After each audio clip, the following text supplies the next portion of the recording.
Hundreds of migrants are set to move into a new shelter that opened today in Little Village. This as the city releases new data showing part of how much this all is costing.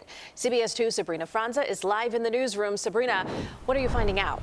Well, we know this isn't going to be enough. The mayor and the governor have said as much. They need the federal government to help fund the migrant mission and provide more space. The jury, or Congress, is still out on that.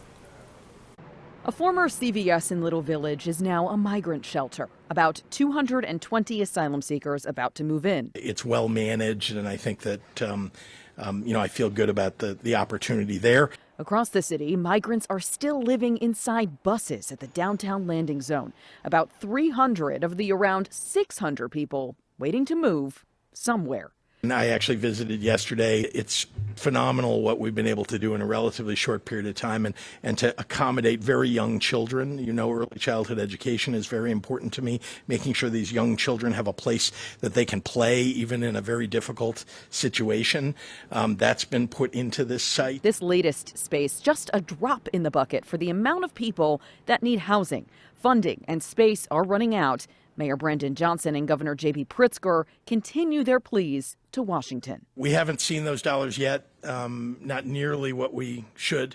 The federal government needs to do much more. Today, the city updated their data on migrant-related vendor spending. The total, $156.2 million. That doesn't appear to include how much the city has spent within their own agencies, like the Department of Sanitation or Chicago Public Schools, to educate school-aged new arrivals. Inside shelters, vendor-favored healthcare staffing, a Kansas-based firm, continues to be the highest earner.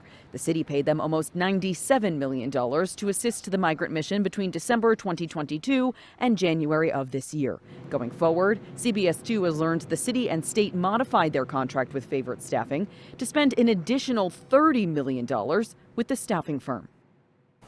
In the contract, the city says that amount was an amount they did not know they would need at the start of this, saying in part, quote, it was not reasonably foreseeable at the time the contract was signed. That contract is supposed to last until October of this year. In the newsroom, Sabrina Franza, CBS 2 News. Sabrina, thank you.